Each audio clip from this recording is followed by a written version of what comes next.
go, the Downward Facing Spiritual Spiral podcast. I am, of course, Eddie Cohn, the host, creator, producer of The Spiritual Spiral. Thrilled you're here today. I kid sometimes, but there are about 98 million podcasts. I think your neighbors right now are probably recording at least one or two. And you, through your own decision-making, not through an algorithm, have chosen to listen to this one. So I am thankful you're here, and you're in store for a wonderful, inspiring conversation that I had a few days ago with Nicole Cifani. I think I've been intrigued with Nicole because she sort of mirrors this curiosity that I have, and that's the way technology and creativity cohabitates together, sort of lives and breathes together. She's a senior director of marketing at Thistle, which is a company that's creating, serving, making plant-based meals. But she's also a writer, fiction writer. She also writes amazing stories on Medium. She teaches a class at the Writer's Studio, which I would highly suggest you check out. It's an online writing class. And I think after speaking with her, I felt really inspired. I actually did something the last few days that I never would have imagined that I would have done, and that's actually start to write poems. I don't think I've written a poem in over 30 years. And I think just after listening to her, I was cutting myself some slack. I just finished writing a book that's going to be coming out early next year. It's my first book. I just put out a record a couple days ago, and I do feel this. I feel like I'm being really hard on myself right now. I'm sort of demanding that I create and do something. What's next? What do I create next? And the idea of writing a book feels so daunting. Writing a new record also feels daunting. So I think I subconsciously was taking her advice and just trying to have fun with the process. So I found there to be a lot of ease in writing a poem. So I think that's something that I really struggle with myself, is just being easy on myself, allowing the creativity to unfold. And this is sort of a huge subject of mine for the show that's been ongoing for years now, or 2 years at least, the effect and impact that technology has on inspiration and creativity. And I think at least I believe that technology, if we're not careful, can really minimize and shrink the creative spirit, that those impulses of creativity that we rely on, I think, and need as a culture. So I think it's really important to surround yourself with a nurturing, creative community. I think it's important to be patient with yourself. And I think this conversation with Nicole is going to be a great inspiration for you to remember the value of creativity.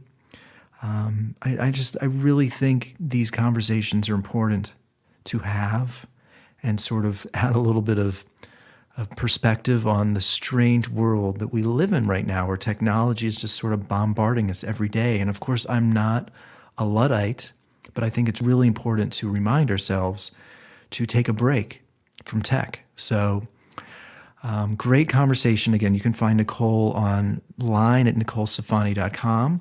You can take her class at the Writer's Studio, which you can find online. She's on Instagram at CifaniC. And that's it. You know where to find me on Instagram at Eddie Cohn or The Spiritual Spiral Podcast. My new record, Dystopian Days, just came out on all streaming platforms, so please listen. If you dig the podcast today, please share it with your friends. Maybe consider writing a review on iTunes. And that's it. Thanks again, Nicole. I really appreciate you taking the time to speak to me.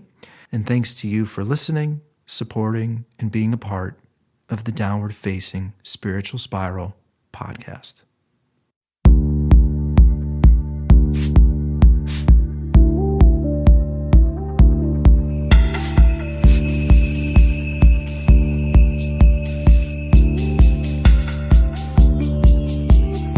I was going to say, my cats have a tendency of interrupting almost every one of my podcasts. So Yeah. there's a He will show up. Okay, cool. How many do you have? We just have one. We have a Tonkinese, and he's 16 years old. Okay, wow, 16. That's great. I became my girlfriend. I used to be a dog person, and then my girlfriend about 12 years ago got me into cats, and I think I like cats more than anything in the world. Same here. Same here. I was thinking about getting a dog, and then I met my now husband, and he had, his cat Chester, and I just immediately fell in love. Yeah. So now I'm a cat person too. Yeah, especially during the lockdown, I think we've actually grown even closer. It's crazy. They have to be around us all the time. So it's been fun. Yeah. We've definitely noticed that. Yeah. So many areas that I'm intrigued in just reading about you and knowing. I don't know if I feel like I saw you DJing an event, or I never officially met you. I'm down here in LA, but Yeah. I feel like I was at one of your events, and maybe I didn't have the courage to say hello or something. But anyway, so I think just before I backtrack, I'm curious about just NAC. Is NAC still alive and going? And are you the creator of the business? Yeah, so the marketing consultancy isn't really active right now. It was for several years. I moved to the Bay Area to work for an app called Chosen that was an early competitor to TikTok, and then it shut down. So that's when I started consulting. Okay. And then I went in-house at Thistle. They're a plant-based food delivery company, and I've been with them for a year and a half now. So yeah, NAC hasn't really been operational. I still have the website. It's still there. Maybe I'll bring it back again. But right now, I've just been focusing the marketing work mostly on Thistle. Okay. And then I guess the thing that's so intriguing to me, but we'll touch on this more, is I feel like you're similar to me in the sense that there's this, you seem to have a strong awareness about the intersection of technology and creativity. And so on the other side, you also are working or teaching a class for the Writer Studio. Is that correct? Yeah. Writer Studio happened only recently. It actually started because of the pandemic. We're all at home, and the level 1 class I took happened to be online through a chat. And normally they did it in New York. It was all in person. And they're like, well, everyone's at home. We're in the lockdown, so Right. Let's bring it online.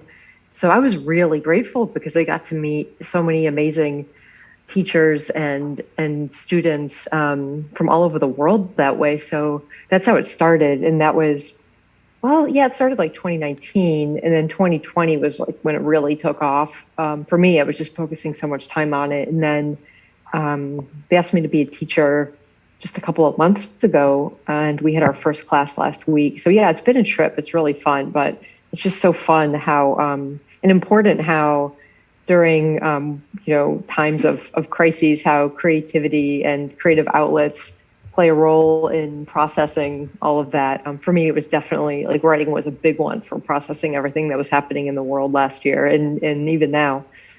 Yeah. I agree with you. I spent the first year of here I am talking about lockdowns in years, multiple years. I spent the first, it almost feels like the year recording a record. And then I also spent like the last 8 months coming close to finishing my book. And Yay. Yeah, so I think it's interesting because I also work for a market research firm, and we have a huge couple television companies right now are huge clients of ours right now. And one of the questions that I ask so many people is, how many hours a week do you spend watching television? And they'll preface it by saying something like, oh, because of the pandemic, I'm watching, over 30 hours of television a week. And of course, they're judging them. I'm not, lambasting them or criticizing them, but it's their own sort of insecurity. But that is sort of something that I really hold on to is being resilient and disciplined to make the most of my time. And I guess I think it's so easy to numb out on a phone all day and watch, 15 hours of Hulu. I just watched the David Chang show on Hulu, which I love, and he's an amazing chef. But I am very consciously aware of I have to resist the temptation to just numb out on my tech all day. Do you struggle with that, or is it something? I feel like we all do, but is this something that you're aware of? Yeah, for sure. And so I feel like the balance is like striking the balance has been really important, and being aware of it. So, I love my Netflix, and I'll just say, okay, like an hour of Netflix, and then I'm done, and then I have to go write, I have to go sew or do something else, I have to, read. So just being able to like set those boundaries with myself has been important, instead of saying like, because I've tried the approach of, okay, absolutely no television whatsoever, let's just focus on reading and writing. And that just doesn't work, because I feel like I'm not allowing myself, I'm just always challenging myself and resenting the work, the creative work in a way, Yeah. So it's just been about balance. But yeah, during the pandemic, that one's been tough. And then even I want to say, so when I first moved to San Francisco, so from LA, I moved to New York. I was there for 2 years. Uh-huh. And then I moved to San Francisco. And then I started writing a fiction book. And I was really, television just helped me disconnect, because there's a cat. Yeah. But the television just really helped me just process during all the change. So I got it. It was an easy way to just like numb and kind of relax at the end of the day when I was getting adjusted to so many things. So in 2016, I was writing a book and just conditioned myself to watch 30 minutes of Friends, maybe an hour if I really, felt tired, or if I really wanted, that would be the exception. And then I had to go write. And I had a very specific chair I would sit in. I had a specific playlist I would listen to. And I had a time where I would say, okay, at 9:00 or by 9:00, I have to be in that chair. I have to have that playlist going. And I need to give myself at least 30 minutes or 500 words. And then I would write it down. I'd put it in a spreadsheet and say, yes, did I meet this goal? Yes or no, along with other things. Did I meditate that day? Did I stretch? Did I get up before 8:00? Like all these little things, just to set the frame of I'm doing the right things for myself when times are challenging. So when the pandemic, when 2020 hit and everything was starting to shut down and our lives were changing in that way, I felt prepared, because I had a similar frame for dealing with change, where it was like, okay, here's the framework that helps me feel whole, from the mind body to the rituals and routines. And also, how do I know when I'm falling a little bit? Okay, am I binging on Netflix? Am I binging on sugar? Am I staying up late? Little things like that, so I could check myself and say, okay, that's a signal that things might be off. So if I'm aware of it, then I can deal with it. If I'm not exercising, if I'm blah, blah, blah, just being able to call those out helped me stay on the path towards productivity. So I could allow myself those times when I needed to take a little break from being so productive, but really just like at least getting the minimum amount in. Yeah. Because if I would slide a little bit, then I wouldn't feel whole. And then you go into a cycle of, well, I'm not creating. I feel bad about myself. I'm shaming myself. Therefore, I'm definitely not going to do it. So, I'm sure you can relate after the process of creating an album in challenging times. It does require so much discipline. Yeah. For me, what really worked was just measuring it and being generous with myself. Yeah, it's this strange emotional roller coaster of it's weird. I find it to be this perfect paradox, because it's so joyful, but also I beat the hell out of myself like emotionally. So it's really something that it's hard to put into words, but it's an emotional roller coaster for sure. And the book, although we're still probably a few months away, the beauty or the ease, quote unquote, of making an album is, this is something I've been doing for 35 years, in the sense that I've always been around music. I started playing when I was like 3, and a song is 3 minutes and maybe 4. and I can sort of channel my love of Pearl Jam and Soundgarden, but then I have this way, and Beck, and I have this way of creating something that, because it's me singing, I can make something that sounds like it's mine. With a book, though, there's no band members to lean on, and of course there could be an editor or my mother in this case.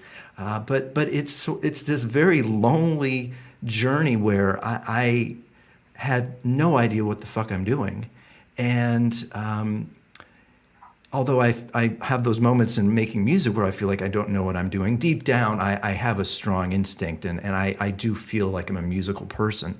But when it comes to writing a book, or even, writing, well, I would compare writing a short story to a song. It's like 10 pages or less, or 4 minutes or less. But when you're dealing with a book of 50,000 words, I have never felt such terror and joy, like, in a creative project ever. So I'm sure you can relate to that.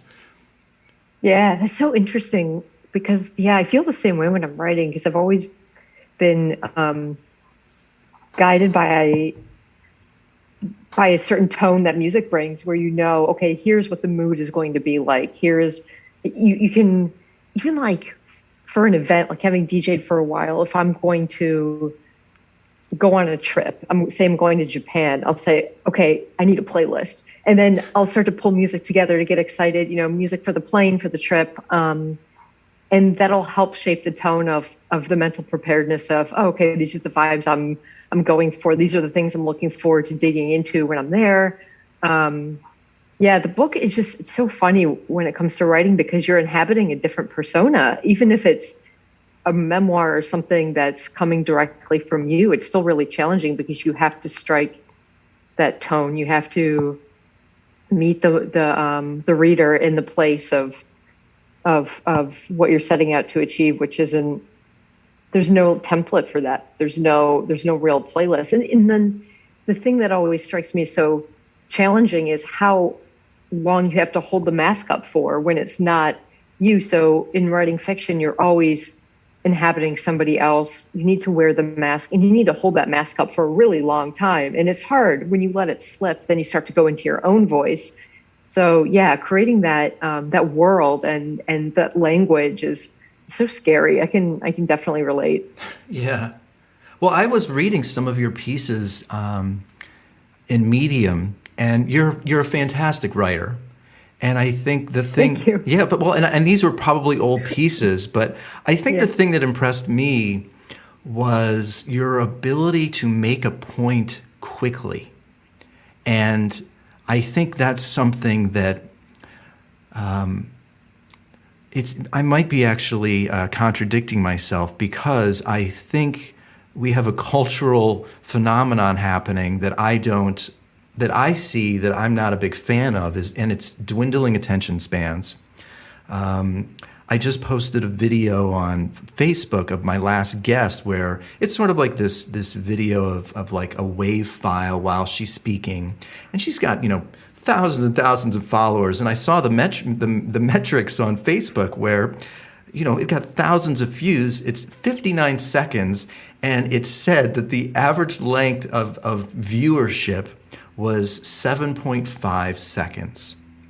And it's I get a little demoralized sometimes, because I think to myself, as a creator, what does it take to without taking your clothes off, or without just being completely ridiculous and being somebody that I'm not? It's sort of like, what does it take to get people's attention / awareness in this dwindling attention span age?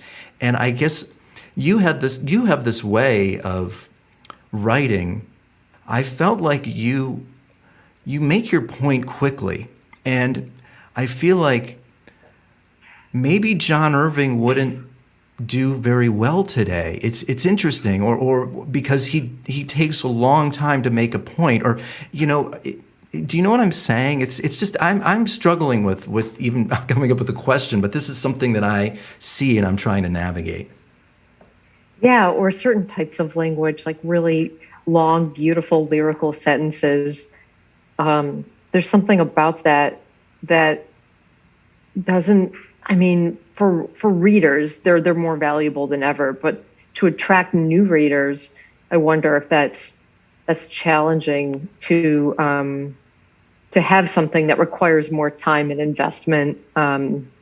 It's so fascinating. I know that flash fiction is relatively new, where you have stories that are so much shorter, that can be published in different formats. Just thinking about Facebook and how that's grown a lot. But yeah, it's such a good point. I think about writers like George Saunders, who are just so quick and witty, and they just get right to the point, and they don't overthink it. I know for me, like as kind of a baby fiction writer, very much a baby fiction writer, I'm always trying to be grandiose. I'm like, oh, but the language, it needs to be. But to your point, maybe in today's world, it just needs to be short, to the point, and really making the assumption. I always try to make the assumption that the reader is way smarter than me, that they're just, I'm just the humble person. I'm the servant who is creating something greater than the sum of its parts, very deliberately, painstakingly, that will be consumed in a mere fraction of a second. So investing that time into something that somebody can read, they can pick up on and find value from right away. I think that's such a challenge. And yeah, writers from previous decades didn't have to struggle with that. Or maybe they did. I don't know. It's maybe the time frame is just gradually shrinking over time. But yeah, the formats are changing now. It's fascinating.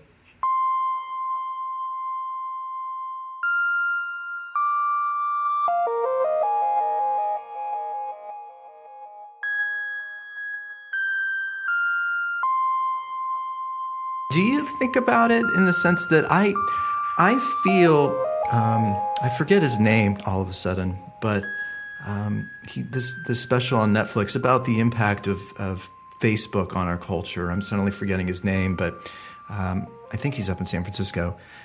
He refers to our culture as a downgrading, a human downgrade, and I don't know if I'm projecting. I don't know if I'm being negative, but it feels like the world at large is rewarding quick snippets, quick bites.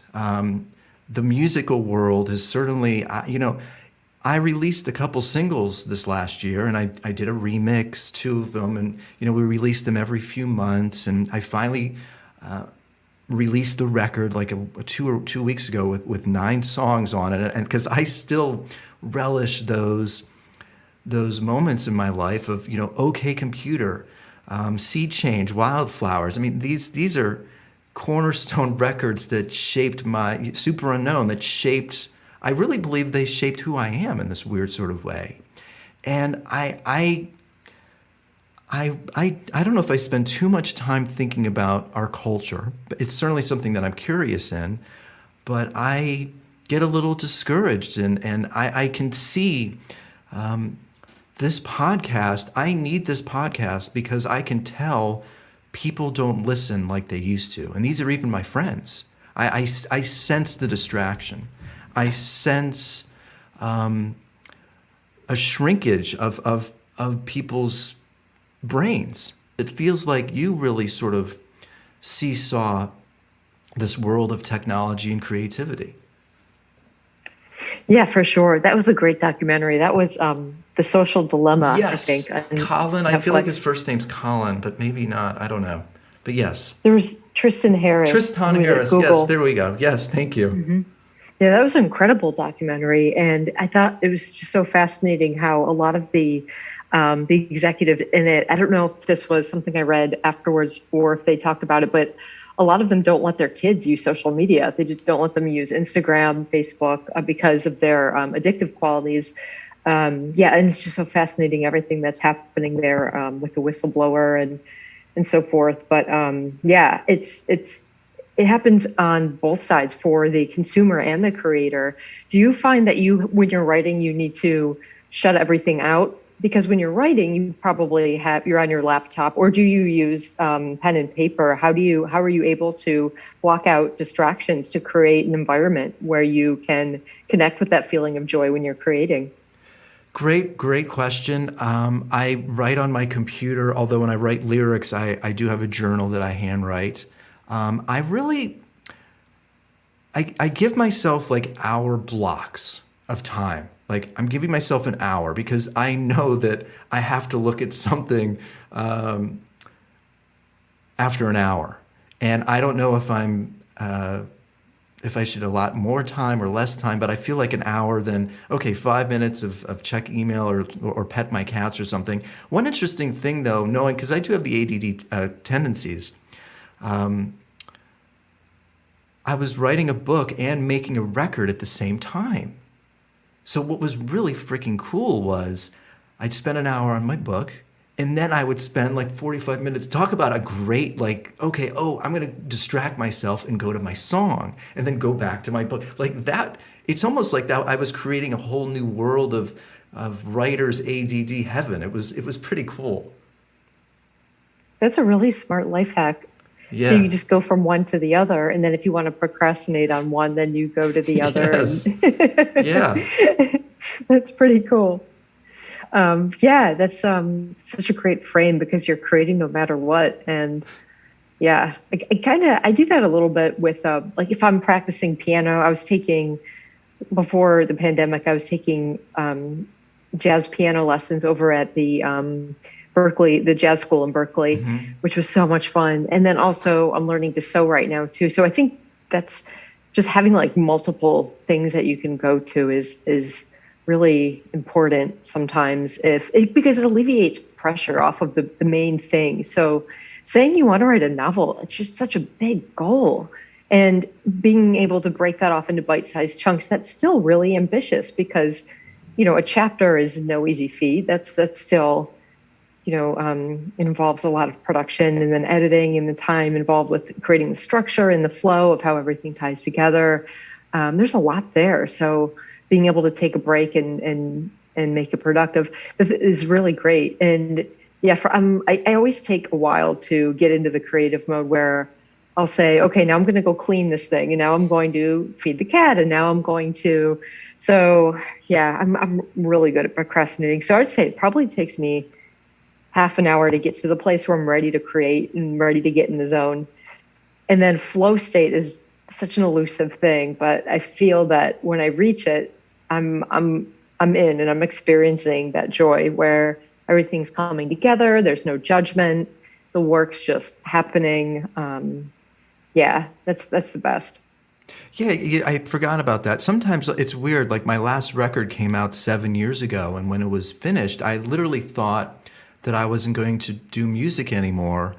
And then I started teaching yoga. I started DJing around Los Angeles, which was such a very similarly to you. I love this idea of being curious. I think I used to live in this very shallow headspace or judgmental headspace where musician or die, it's like just like that. And I guess we sort of live in this romantic world of, Kurt Cobain is like the ultimate artist, and he was a hero of mine. But then I started to think, you don't have to be that extreme, or you don't have to only do one thing. You can pursue. There's many outlets to express yourself, and I think. Oh yeah, here was my point. So I didn't think I was going to be doing music, but then I felt a calling to make this record, and sometimes that is the joy. Like I feel like I had no choice but to make that record. And very similarly to this book, it's a satire about our culture. I mean, I would wake up and I had to put everything aside. I felt like I had no choice. So it's I don't even know if that's joy or discipline, or I don't even know where those voices come from, but I think it's interesting. It's interesting where our inspiration comes from. You knew that you had to do it. And then do you create in the morning or at night mostly, or both? Both. It's interesting. I am, again, I feel connected to a lot of things you've said or written. I am a health freak, not like obsessively impulsive about it, but I had a lot of health issues as a kid, autoimmune conditions. So I eat well, I make sure to sleep well. And I think I'm actually a morning and night person when it comes to it's just sort of like when I have the time, bam, I go. I'm trying to create. Yeah, just it all ties together. It's so great. And then what do you feel inspired the most inspired by? What do I feel most inspired by? I can tell that you used to be a podcaster because I love how you're turning it around and asking me questions. That's a good question. I think because I came close to death at a young age, I think that trauma of the fragility of the body, the fragility of life. I think I am inspired by the chaos and and sort of the strange way our lives unfold. And I think that's what frustrates me sometimes about the news media. It's like they have the answers, and it's so easy for them after the fact to sort of create commentary. Or I love sports, and sort of all these people will call in to the local sports show after the fact. And oh, I would have done this, I would have done that. And I think I just find it so funny because when you're in the moment, even with meditation and yoga, it's like we try to breathe and we do all these things to try and prepare ourselves.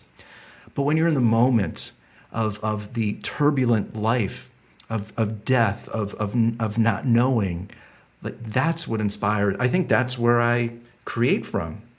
How about you? I do want to sort of go down the biography of Nicole a little bit. I'm curious, sort of, when did you become curious about creation? Was there a mom and dad? Was there a teacher? Were you always sort of curious? And then of course I'm curious about, did you ever want to become a musician, or were you more just inspired or intrigued by the emotionality that comes from listening to music? Because clearly music is a huge part of your life. Yeah, yeah. I grew up playing piano, played violin for a little while, from what was it, like fourth grade to 10th grade or something. Wish I would have stuck with all the things, but yeah, I was writing from a young age. And it's so funny. I feel like later in life, I only recently started reverting to all the things I loved to do as a kid. There was this middle period where I felt that I had to, I just fell for the whole thing. I was like, oh, I need to climb a ladder and become successful in this professional way. And that was the big shiny thing, rather than, let's continue down the road of doing the things that I find myself naturally gravitating towards. And I'm still trying to figure out why. I'm still trying to figure out all of that. But yeah, so music's something that's in my family. On my dad's side, my grandparents' parents were musicians. I even think like their parents were. So my grandmother's father was in vaudeville, and my grandfather's father, what did he do again? He played. I knew this, and I've forgotten. He toured also as a musician. My grandparents met when they were 15 in an accordion competition. They taught music lessons for a living, and they had a band. They played weddings, things like that, in the Cleveland area. They had a shop called Cifani Studios, so they taught music lessons downstairs and upstairs. Was the family. My dad, my aunt, my uncle, they all grew up playing instruments. My dad still plays piano, but he was in a band. He was in like a 60s funk band or something.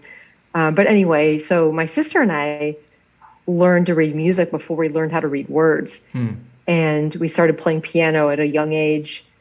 And yeah, I mean, that's something that for me, has always just stuck with me, that language and rhythm of things.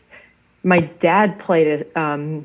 He did a performance at our wedding. He played a couple of songs, and he played this song that I hadn't heard since I was a little girl, maybe even an infant. He, in the anecdote, when he was kind of talking and singing, telling his storytelling, and he said, well, you know, I used to, when I was watching you, when your mom was at work, you were in your bassinet, and you would just look up at me, and I would just play.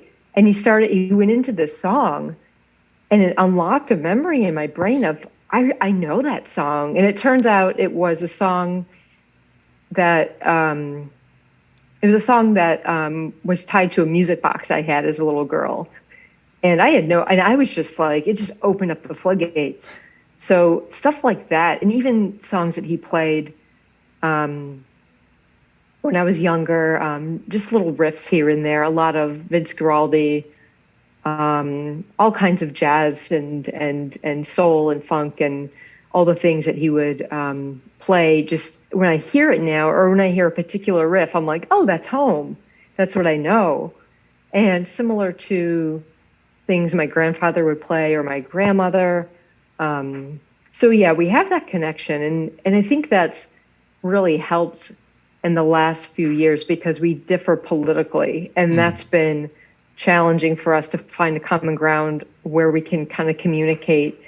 So it's one of the reasons I started taking lessons again. I was like, well, how can I reconnect with my family back in Ohio? And I found that music was the way to take me kind of back and to give us that shared language again. So I said, so my grandmother turns 95 this year. This was in 2015. I just moved to San Francisco. My dad gave me a fake book of his, and he said, here, you know, some of this stuff might help you. You get a keyboard, you know. My grandfather, before he passed, he always said, Nicole, just get a little keyboard. It comes back quickly. My grandmother that year, I saw her at Labor Day. We went back to Ohio, and she said, next time I see you, I want to play a song with you. And she had this very abbreviated version of Rhapsody in Blue, and she gave it to me and says, play this. We're going to play together at Christmas. And every time I spoke to her on the phone, we would talk like every other Sunday. She would say, how's the music coming? How's the Rhapsody coming? I can't wait to play it with you. And I was so out of shape. So I I started working with a piano teacher. I brought her the sheet music and said, I need to learn how to play this by Christmas because she's counting on me. So we met once a week, and we would just go measure by measure through the song. I would practice on my little keyboard that, you know, didn't have weighted keys or anything. It was just, and I was in my Oakland studio apartment, just trying to figure it out. And then the day came where I went back to Cleveland. She said, are you ready to go? I said, yeah. She said, okay, let's go. So we sat down at her piano, which is totally out of tune. And I still wasn't, I couldn't play it up to speed, and I was just missing all kinds of notes. But just that experience really was, that was one of the highlights of my life, just being able to play that with her and connect with her. So I think not being a musician, but always chasing music and chasing that feeling of connection is something I've always wanted to do ever since I graduated college. Just like, well, how can I bring that back? And it's only started to come back recently in different ways. It's not working in music licensing or writing about music or DJing or this or that, but it's something else that's different now that is kind of bringing me back to where I started.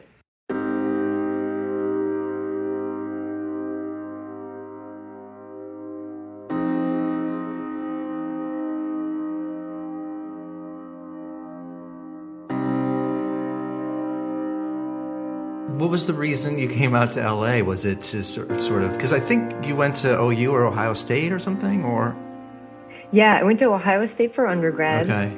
I studied communications. Then I went to Emerson College in Boston and fell in love with the radio station there. And I had been doing radio at WBGU in Bowling Green, Ohio. Then the Ohio State, Ohio.fm, I was working there. And then when I moved to Boston, I was on ERS, hosting the Revolutions, the electronic I almost said EDM, but I think we called it RPM, and EDM wasn't even really a thing then. Yeah. But in any case, yeah, it was like just, electronic music, and that was really great. And I remember taking a music law class and thinking, this is what I want to do, because I was studying web design, and I loved that too. I was studying media theory, and so I moved to LA because I thought that that intersection could be interesting with music and digital media. Okay. And then you got into the world of KCRW a little bit and started DJing out here. It's Yeah. okay, cool. How was KCR. how was that? Yeah, really great. I came to LA and leased a car, and the first thing I did was flip on KCRW. And I thought, I want to work here. It doesn't matter. I'll work for free. I have to, this is it. And started volunteering on Garth Trinidad's show. And just kind of like, I volunteered on Ann Litt's show, on Jason Bentley's show.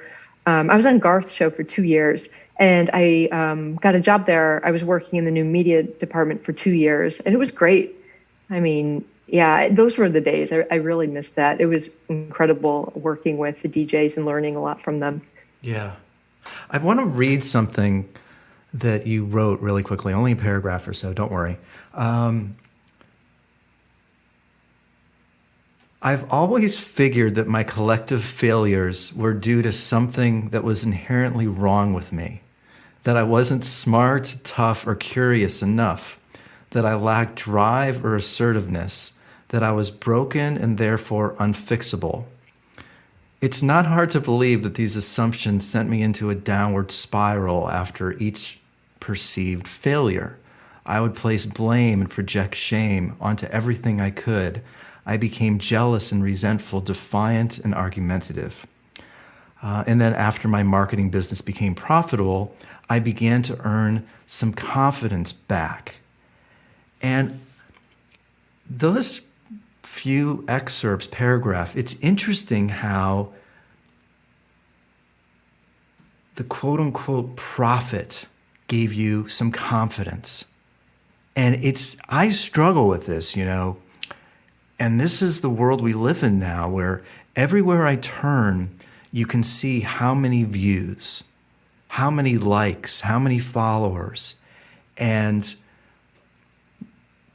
I don't know if I'm going to have a question for you, but I think it's just something that, we place quote unquote value,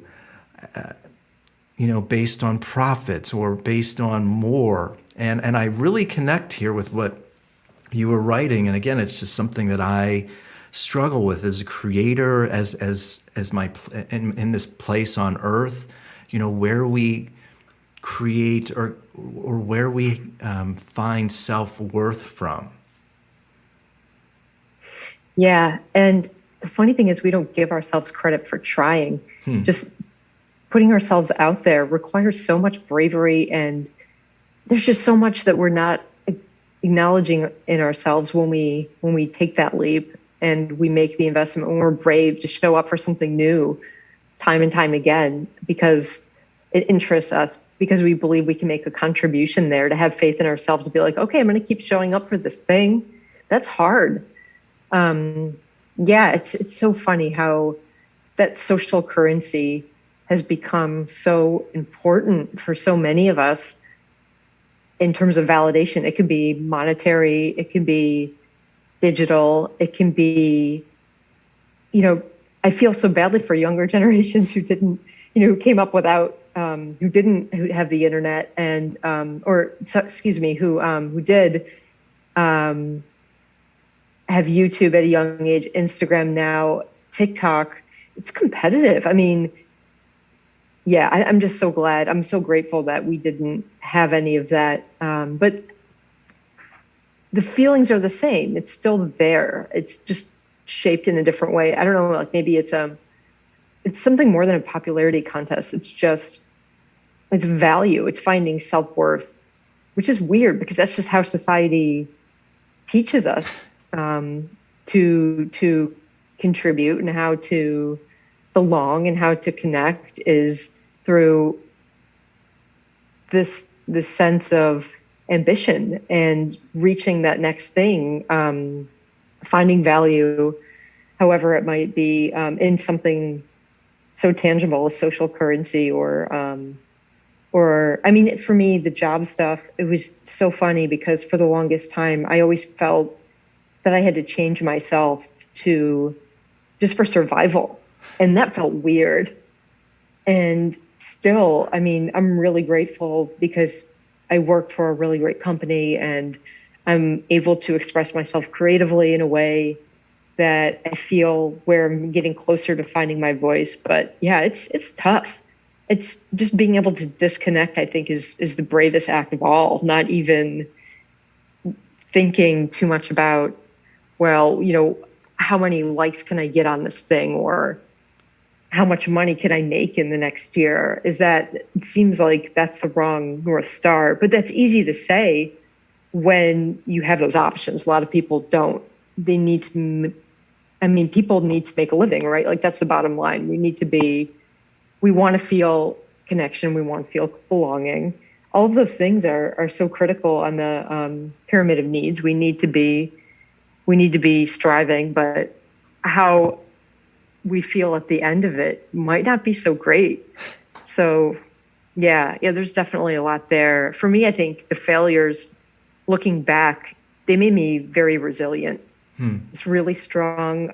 If I'm in a period where things are challenging, I feel okay because it's been worse. Or like in my mind, it's been worse. It hasn't necessarily been terrible. I've never had to, I've had some times where I was like, okay, I'm going to have to move back to Ohio, move back in with my parents. If that's the worst case scenario, then I'm very, very lucky. And I'm grateful that, I have that I wouldn't be out on the street or anything.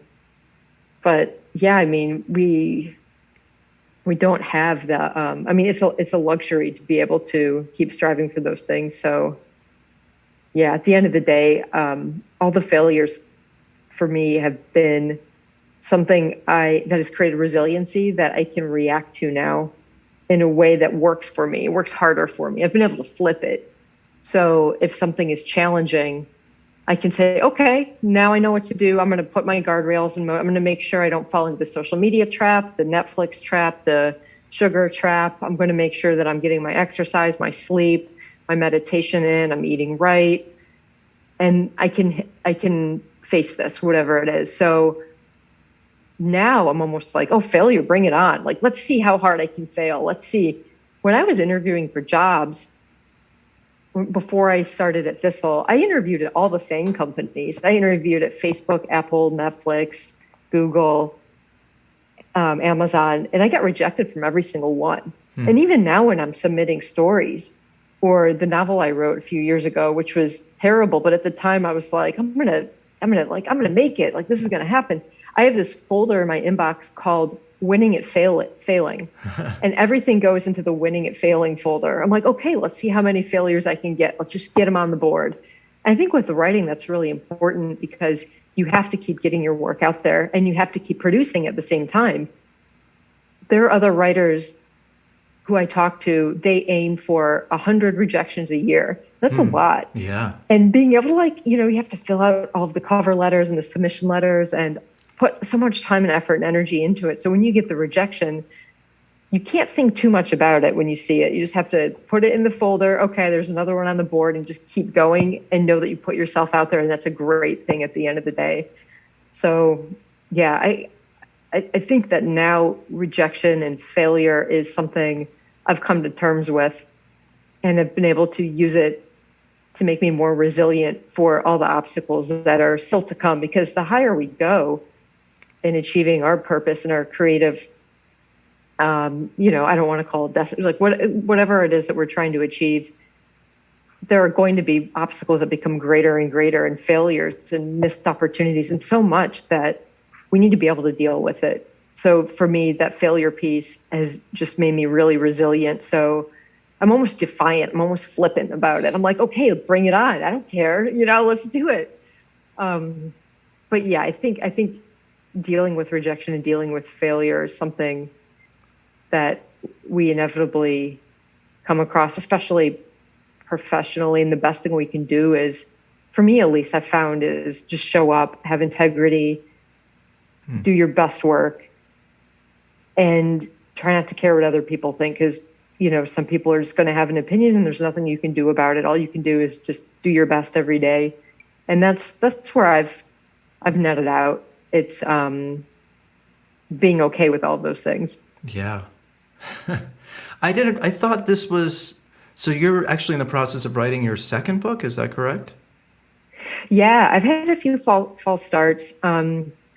So From LA to NYC was a novel that was basically a memoir. I wrote that in pieces over the course of 3 years. Never came to fruition in the form of a book. Then I wrote a science fiction novel in 2017. That one is basically in manuscript mode, but it needs revisions. It needs work. That was my here's how to make a book phase. Here's how to put it all together. It's not good, but it taught me how to write a book. And then I have a draft of another one that's sort of like dystopian fiction. Now I'm working on a new one that is coming in starts and stops. I've been focusing a lot on the voice over the last couple of years, just really honing in on narrative voice and coming up with characters I love. And I think from there I'll spin out something in the next couple of years. I have a few chapters down for something I think could be the next book. But yeah, it's a process, and one I'm trying to enjoy as much as possible, because that's part of it, is enjoying the journey, and then having the finished novel will be a bonus. Yeah. Why do you write? And I guess, is it to satisfy some sort of spiritual or personal goal, and do you want to be, a known writer? Or are you trying to share your perspective on the world? I was surprised that you said that you wrote a science fiction book, because I would have presumed, based on what I've read of yours, that I could see you writing a personal, although this LA to New York City sounds like it, but sort of like your version of Eat, Pray, Love or something like that. I could see that being something that you would be really good at. But I don't want to distract you from my original question, but why do you write? Or what's the goal, if there is one, or is it just personal? I have to write to feel alive and to make sense of the world around me. And I've always been that way since I moved to LA. I was like, what is this place? What's going on? I do morning pages every day. And sometimes it's just me complaining. Sometimes I'm describing a scene. Sometimes I'm describing the weather. But just being able to flow every morning is something I have to do every single day. Publishing to my blog for a few years, it was something I had to do once a month. Otherwise, I would feel totally off. Writing as a whole, though, regardless of the subject matter or the medium, is just something I have to do to make sense of things in this crazy world. Interesting. Yeah, I think that's probably, gosh, as I'm editing this, I'll remember exactly, but I think that's probably why it's to make sense of the insanity. Yeah. Yeah. The human experience, the human condition. Also, for me, I grew up very introverted. And I've always dealt with social anxiety. It's been really hard for me to make the most of things like community and connecting in groups. I've always been just sort of a lone wolf doing my thing, and writing for me has been my way to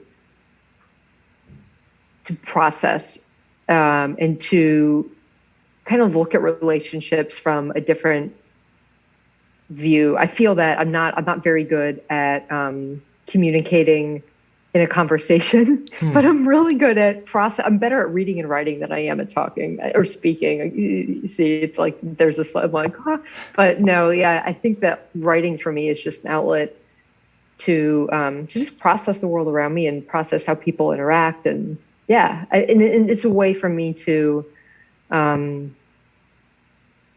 of almost like looking back on situations, just have fun with a creative perspective.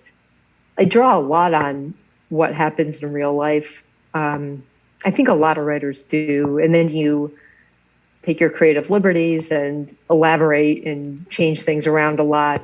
But everything comes from real life. And that part to me, I find to be really exciting and fun.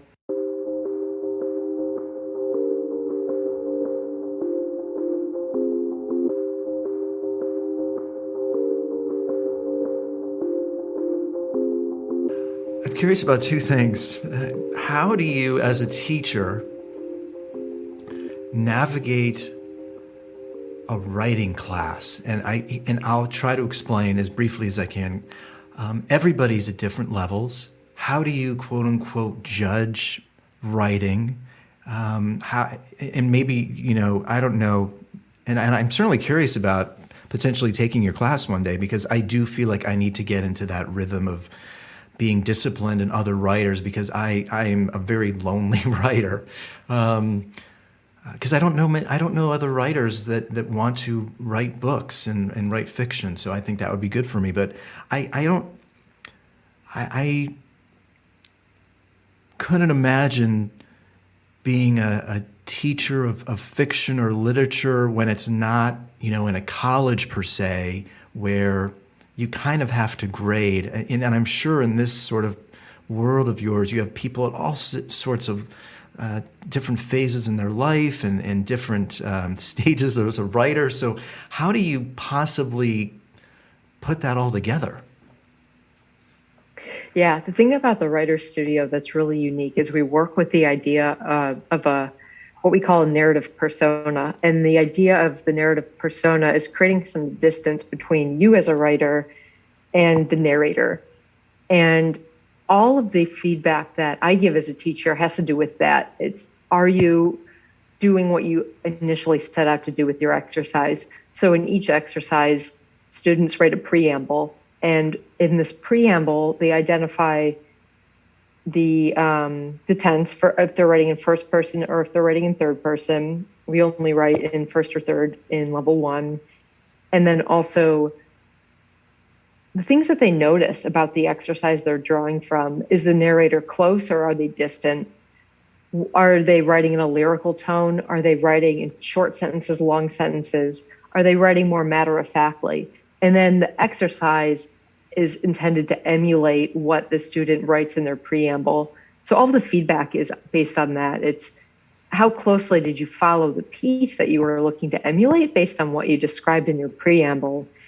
And it gives us a sense of mastery when we're able to do that, when we can say, here are the things that I'm setting out to do, go out and do them, and then look back at it and say, now, how close did I get to achieving that distant voice, that separate voice? In level 2 and level 3, then we start talking about mood and we start talking about tone. We start talking about the different characteristics of the mood. Is the character speaking from a place of loss? Is it grief? Is it sadness? Is it joy? And then also the tone overall. Is it speaking from the language of a reporter? Is it very matter of fact in that way? Is it more flowy? Is it more colloquial? Where is it coming from that language side of things? How would you, because if you're talking to a professor, they might be speaking one way, they might be speaking a different way from a child. So are you able to kind of capture, and then also the way that description set up the tone for me. So all of those things, it's basically how we look at the success, or we look at how well an exercise was crafted based on what it initially set out to do. And it's all about the idea of the narrative persona, and through the exercises, by trying on different personas, it helps us to pivot in different areas. So we use exercises that are first person, second person, fiction, poetry, to get at different narrative personas and to see where things go, because at the end of the day, it's to have fun and really just try on different things and see what works, because you never know.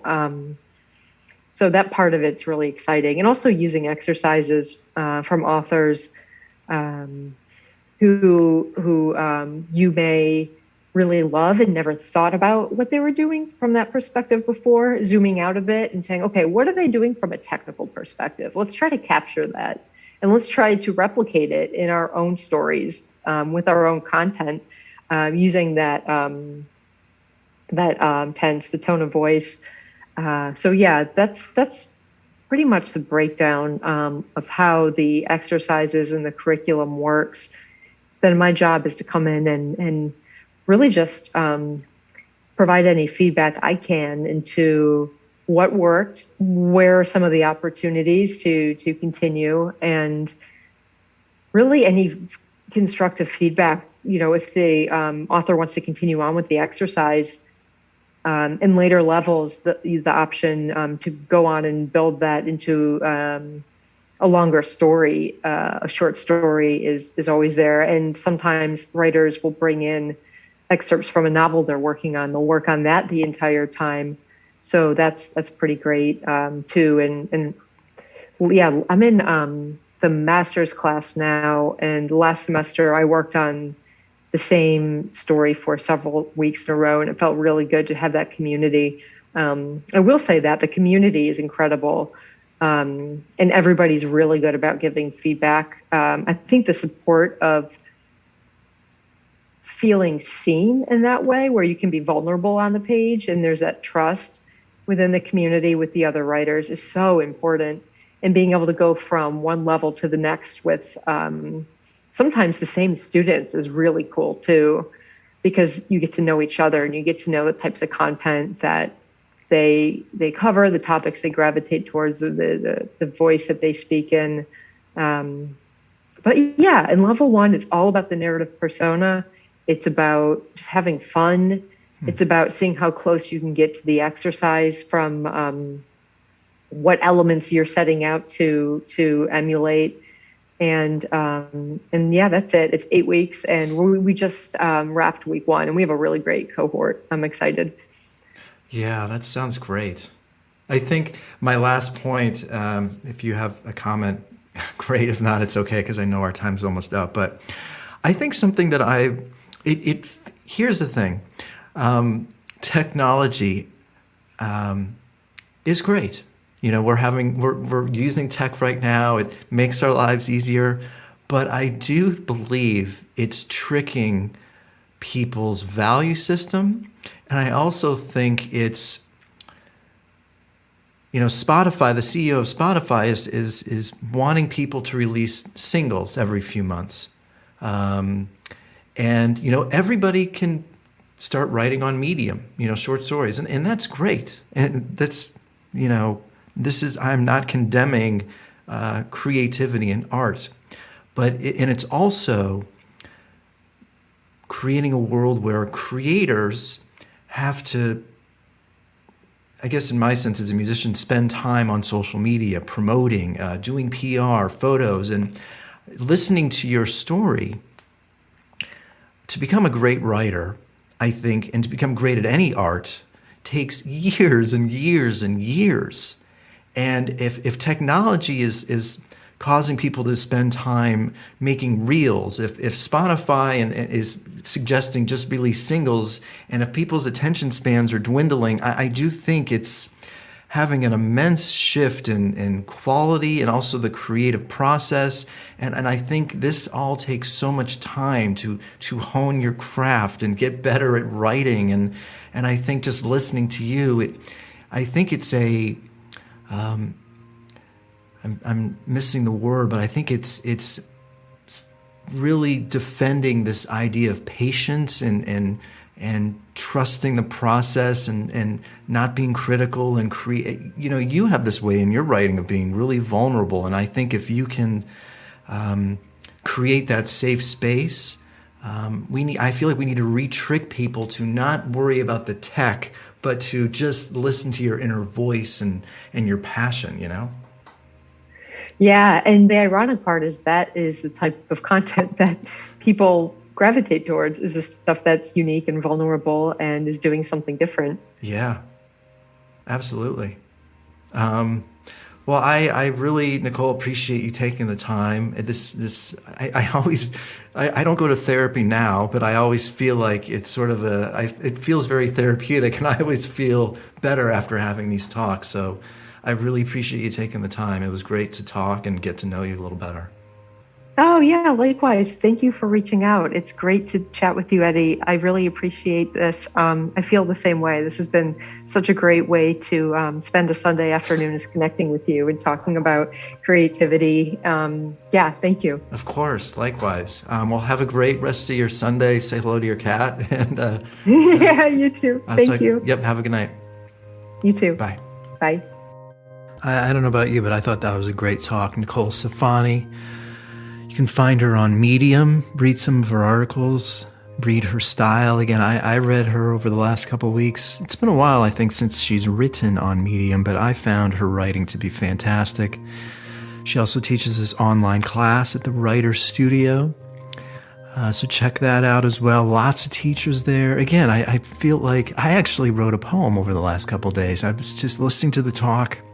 It made me think, what are some new ways I can be creative? I think I just finished an album. I'm in the process of finishing a book, and it feels so overwhelming to think about writing a new record, writing a new book. So maybe for me right now, it's, writing short stories or writing poems. So hopefully this podcast, this conversation with Nicole inspires you to think of new ways to create, to turn off the distractions, and to connect with that creative spirit inside of you. So thanks as always for listening. You know where to find me, Instagram at Eddie Cohn or the Spiritual Spiral Podcast. Please share the show with your friends. Maybe subscribe on iTunes or write a review. And as always, thanks so much for listening and being a part of the Downward Facing Spiritual Spiral Podcast.